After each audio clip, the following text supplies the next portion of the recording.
Christine's years in Phnom Penh, the beginning 2003 Phnom Penh.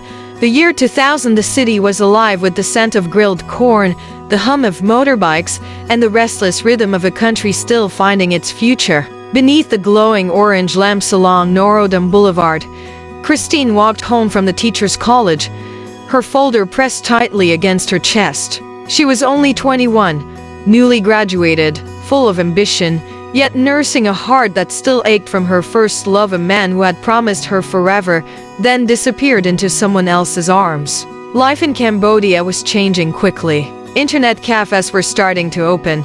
The skyline was growing taller, and the younger generation was dreaming bigger than their parents ever could. For Christine, teaching English wasn't just a job, it was a dream born from the belief that education could change a nation, one student at a time. Her first classroom was small, built from faded wood and painted walls that peeled in the heat. The ceiling fans barely worked, and every morning, she'd bring her own chalk and a small bottle of water.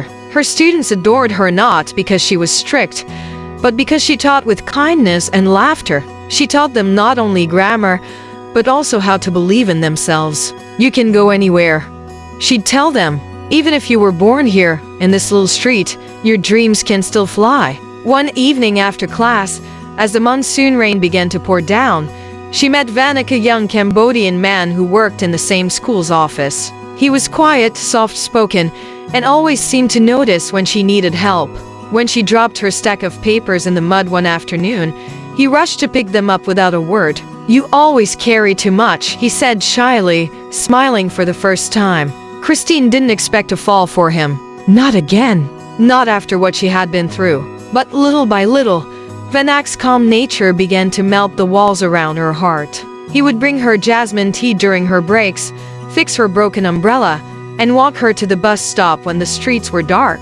Their friendship grew into something deeper, something unspoken yet real. Phnom Penh's nights became their secret universe, eating noodles by the riverside, sharing stories about their families, and laughing about small dreams. One day, Vanak told her, "I want to open a school for poor children, free for everyone." Christine smiled. "Then I'll teach there," she replied. For 3 years, they built their love quietly, like two souls learning how to trust again. But Cambodia was a land of opportunity and hardship woven together. In 2003, as the city boomed with foreign investment and jobs abroad, Vanak received a chance to work in Singapore, a dream opportunity for his family. Christine's heart twisted with pride and fear.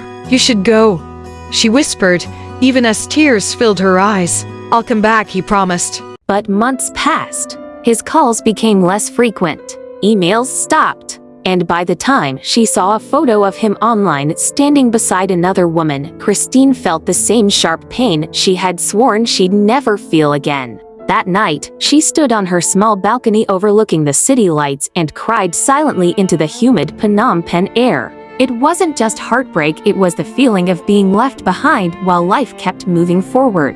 But Christine wasn't the kind of woman to stay broken.